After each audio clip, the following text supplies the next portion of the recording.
I listened to my own voice and I just hated the way it sounds. I felt like there was something about myself that needed fixing constantly. Now, if someone asks me, oh, your voice sounds so girly, are you straight or gay? I'll be like, you know, if this video doesn't do well, then I'll just leave it and I'll hold this space for some. Hey guys, welcome back to my channel. If you're new here, welcome. My name is John. I make content about my life and also what's going on inside my brain, and then I try to voice those thoughts out and try to document it into video forms. But yesterday I was having one of those days where I was just having a lot of thoughts nonstop about a lot of different things. There were so many things I used to dislike about myself. Some of them don't even bother me anymore, but some of them still do. And what surprised me the most wasn't the insecurities themselves, but it was realizing that I couldn't even remember when the insecurities started. The first thing that I came to mind was how I used to dislike myself because of the way my voice sounds. I used to think that my voice sounded too girly in a way, and so I would intentionally lower my voice every time I talk to someone. No matter whether it's the way I talk to friends or the way I present myself, I would cautiously lower my voice because I thought my voice sounded super weird if I just be natural and be free and be myself. So I would intentionally lower my voice. I don't remember how old I was when I first realized I don't like my voice, but I remember it was one time when I was listening to a recording of myself and some friends. I listened to my own voice and I just hated the way it sounds. I didn't really thought that my voice would sound like that, but it just came out like that, and I just kept on thinking that why does my voice sound like that, and I started lowering it, which is kind of funny because before puberty it's like every guy's voice sounds somewhat softer and lighter, but at the time I just thought that my voice is the odd one out. I kind of just hated the way it sounds. And I think I tried to hide it whenever someone mentioned that whether or not I'm changing my voice, I would always deny it because I always think that denying is the right thing to do when you get asked questions that you're uncomfortable with. I would get so mad at my voice that I would intentionally eat pepper before school so that my voice could sound a little bit like smoky in a way. Which it sounds funny, but at the time I'm like pretty serious about it. At the time there is like no ChatGPT or Cloud AI. There was just Google, so you kind of have to use a lot of brain power to kind of think, is this the right move or if I should kind of make this decision? But at the time my brain just thought that pepper and making your voice sound deeper, there's like a strong correlation and that it's definitely gonna work without making anyone notice that I'm like a tryhard. And I think that's the problem with insecurities. Insecurities is something that slowly is gonna make you want to change who you are. And not just my voice, I've also had a period of time where I really wanted to try makeup during high school. I wasn't even able to try it because of myself. Like nobody's stopping me, but I stopped myself from doing it because I was too afraid of others noticing that I had makeup on. And since it's such a girly thing to do, I'm scared that I might get caught out for it. I'm also scared that others are gonna be judging me in a way that it's gonna make me feel uncomfortable. I think what's scary about insecurities is that it's one after another. For example, I was insecure about my voice, even though no one actually said that my voice is bad. I actually got complimented from a girl during high school saying that she really liked my voice and she thinks that my voice is a great fit for ASMR. At the time, I kind of gave up to the insecurities. I started working for my insecurities. I kind of just dealt with every positive thing that comes in my way. And not only that, I've become more and more sensitive. Voice wasn't the only thing that I hated about myself. I also hated how my face looked.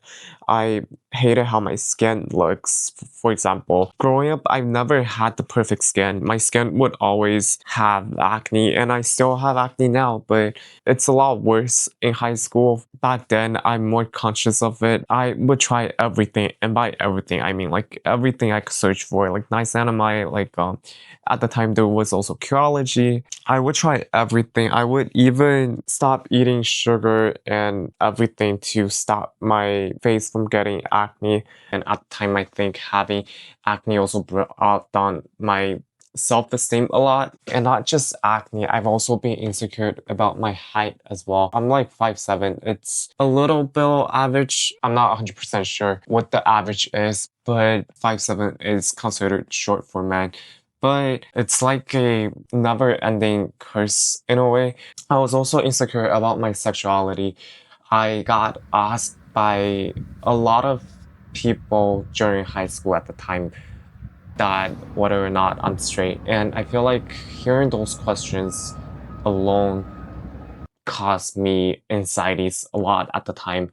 I feel like I wasn't ready to answer these questions at the moment, and hearing those questions made me feel very insecure, and I began to make more changes to the way I act. I lowered my voice even more.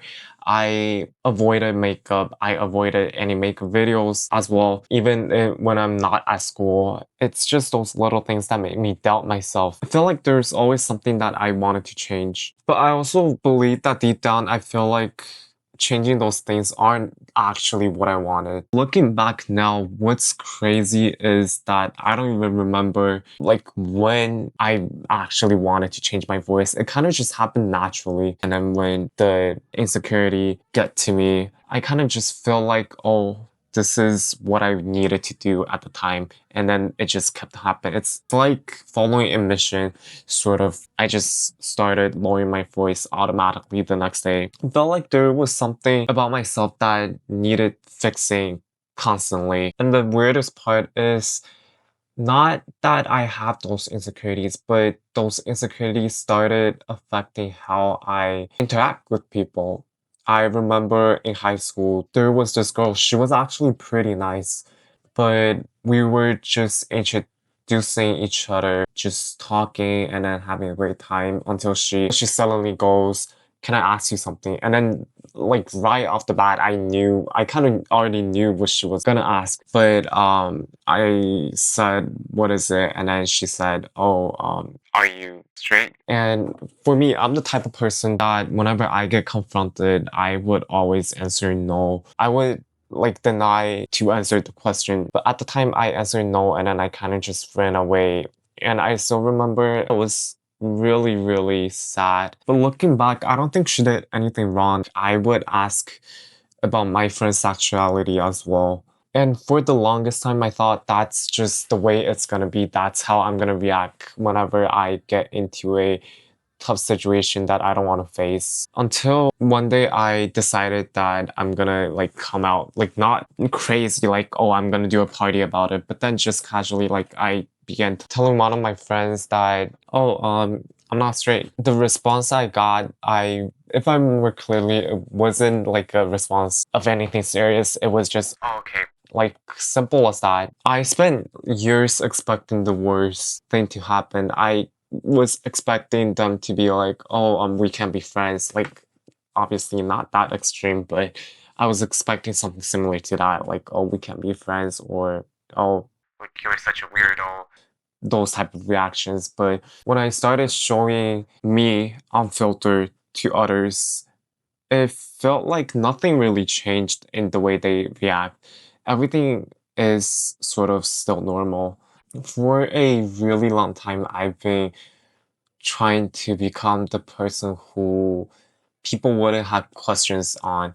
People wouldn't be curious about me. People wouldn't think that the stuff that I do is weird. But I think that's what growing up actually means. The other day, one of my friends was asking me if I regret changing myself for others to approve of me, whether it's worth it. And at the time, my thought was that it is worth it. And if I had to kind of go back in time, I would still do it again because, like, yes, these are things that I never liked about myself, but looking back, these are also things that shaped me. But the reason why I wanted to do this video is because I really wanted to share my thoughts with other people who might be going through the same situation, who you might be not ready to opening up your sexuality and you're experiencing a lot of depressing or like down moments, and it's normal to have like a period of time where you're so confused on who you actually are, who you want to become, and what the future actually looks like I'm already 24 years old, but I still don't know like what the heck my life is. But I also feel like this is what's making my life unique and also what's making my life me. It's that I get to sit down and think about my next step instead of just following a set routine. Maybe growing up isn't waking up one day and realizing, deciding to love yourself. Maybe it could also be realizing that all the pain and suffering you once encountered are all part of who you are and are all what made you into a better version. A friend of mine once said to me how being confused is to be alive. In a world with so many possibilities, it's natural for us to kind of question and be confused and want to do more to kind of understand the world more, understand ourselves more. But at the end of the day, being confused, it's normal. It's totally fine. It's something that every human being goes through. But realizing sometimes that change isn't necessary and changing who you are for others aren't necessary as well is what I'm trying to say. I'm not here to tell you what's right or what's wrong for whatever stage you're in because everyone's situation is different. So I'm just sharing my story to kind of as a reference so that hopefully it could be of some insight to whoever needs it. But as a conclusion, it's just to be who you are and don't let the outside pressure you so much. For example, for me, like I have still like a long way to go. I have so much more things to realize and learn about myself and also about the world and the atmosphere around me. But now if someone asks me, oh, your voice sounds so girly, are you straight or gay? I'll be like, no, I'll probably not do that. I handle it more professionally, you know, like I'll just answer the question and I'm not gonna be crazy about the question. I've been becoming so not caring what other people think. If I were the me in high school, I wouldn't be starting my own YouTube channel, so that says a lot. But yeah, I think that's all for today's video. Thanks for watching and I'll see you in the next one.